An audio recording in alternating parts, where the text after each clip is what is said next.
2013 adalah seperangkat rencana dan pengaturan mengenai tujuan, isi, dan bahan pelajaran, serta cara yang digunakan sebagai pedoman penyelenggaraan kegiatan pembelajaran untuk mencapai tujuan pendidikan tertentu. Permendikbud Nomor 57 Tahun 2014 tentang Kurikulum 2013 Sekolah Dasar Madrasah Ibtidaiyah terdiri dari beberapa komponen, di antaranya kerangka dasar kurikulum berisi landasan filosofi, sosiologis, fisiko-pedagogis, dan yuridis. Sesuai dengan standar nasional pendidikan dan struktur kurikulum merupakan pengorganisasian kompetensi inti, kompetensi dasar, muatan pembelajaran, mata pelajaran, dan beban belajar. Silabus adalah merupakan rencana pembelajaran pada suatu mata pelajaran atau tema pembelajaran tertentu yang mencakup kompetensi inti, kompetensi dasar, materi pembelajaran, kegiatan pembelajaran, penilaian, alokasi waktu, dan sumber belajar.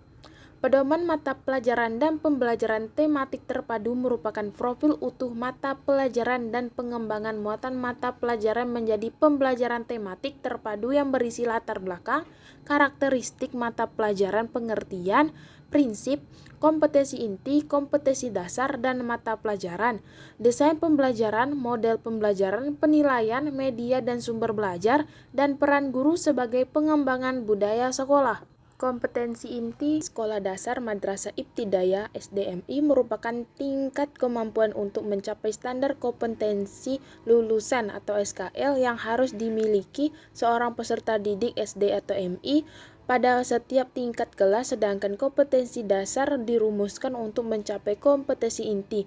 Rumusan kompetensi dasar dikembangkan dengan memperhatikan karakteristik dan kemampuan peserta didik dan kekhasanan masing-masing mata pelajaran. Kompetensi dasar meliputi 4 kelompok sesuai dengan pengelompokan kompetensi inti. Kompetensi inti pada kurikulum 2013 Sekolah Dasar Madrasah Ibtidaiyah merupakan tingkat kemampuan untuk mencapai standar kompetensi lulusan yang harus dimiliki seorang peserta didik sekolah dasar madrasah ibtidaiyah pada setiap tingkat kelas. Kompetensi inti adalah kemampuan yang harus dimiliki oleh peserta didik sebagai landasan untuk mengembangkan potensi lainnya.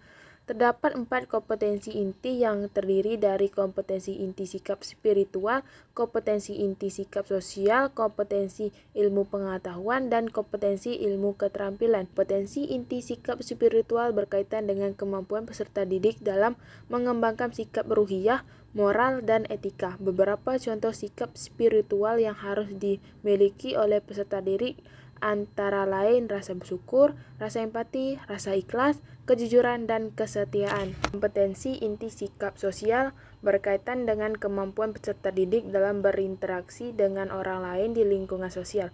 Beberapa contoh sikap sosial yang harus dimiliki oleh peserta didik antara lain kesadaran, tanggung jawab, toleransi, kerjasama, dan komunikasi yang efektif. Kompetensi inti pengetahuan berkaitan dengan kemampuan peserta didik dalam memahami pengetahuan ilmiah dan informasi yang diperoleh.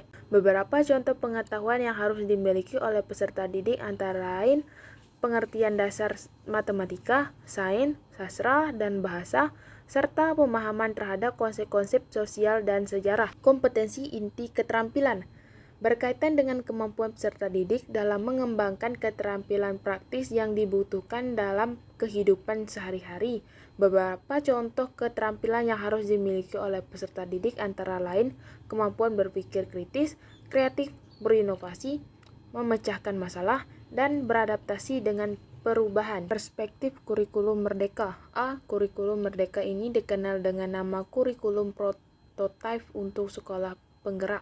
B. Kurikulum merdeka sebagai opsi pemulihan pembelajaran.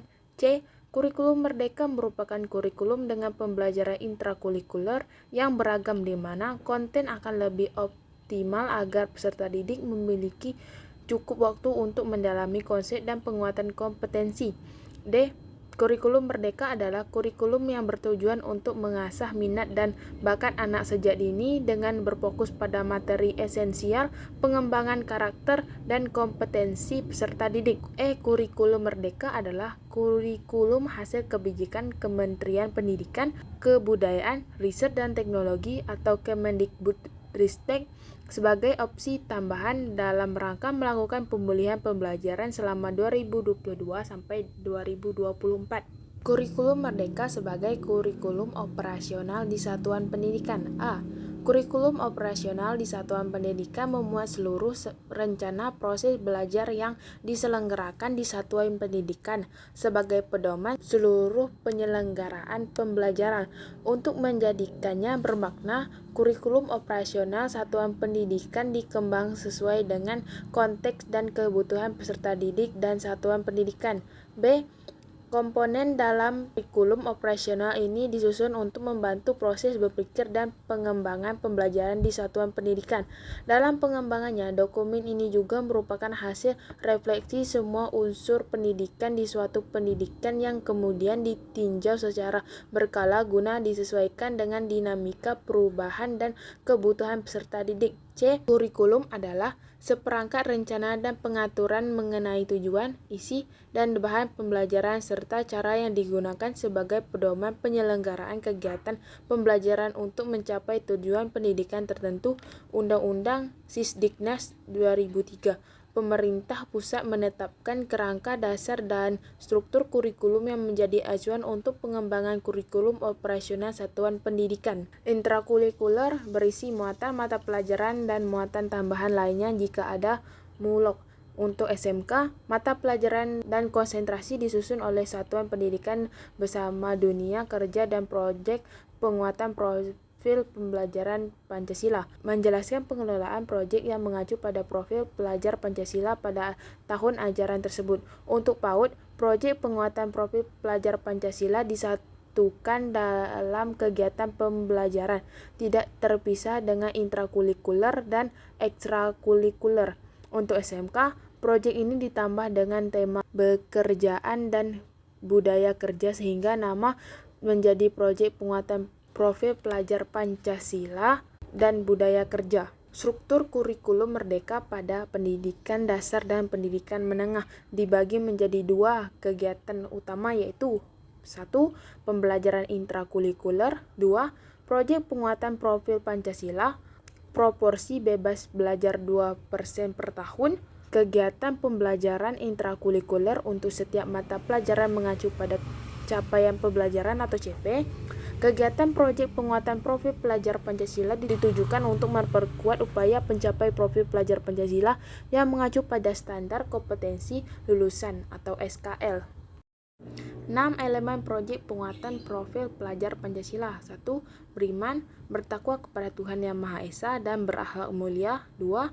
Mandiri. 3. Bergotong royong. 4. Berkebinekaan global. 5. Bernalar kritis. Dan 6. Kreatif.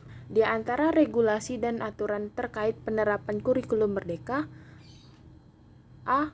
Permendikbudristek nomor 262/M/2022 tentang pedoman penerapan kurikulum dalam rangka pemulihan pembelajaran. B. Permendikbudristek nomor 16 tahun 2022 tentang standar proses. C. Permendikbudristek nomor 6 tahun 2022 tentang standar kompetensi lurus pada pendidikan anak usia dini, jenjang pendidikan dasar, dan jenjang pendidikan menengah. D. Permendikbudristek nomor 7 tahun 2022 tentang standar isi pada pendidikan anak usia dini, jenjang pendidikan dasar, dan jenjang pendidikan menengah. E. Permendikbudristek nomor 21 tahun 2022 tentang standar penilaian pendidikan pada pendidikan anak usia dini, jenjang pendidikan dasar, dan jenjang pendidikan menengah. F. Keputusan Kepala Badan Standar Kurikulum dan Asesmen Pendidikan atau BSKAP Permendikbudristek nomor 008-H-KR-2022 tentang capaian pembelajaran PAUD, SD, SMP, SMA, SMK pada kurikulum merdeka. G. Keputusan Kepala Badan Standar Kurikulum dan Asesmen Pendidikan BSKAP Kemendikbudristek nomor 009-H-KR-2022 tentang dimensi, elemen, dan subelemen profil pelajar Pancasila pada kurikulum merdeka.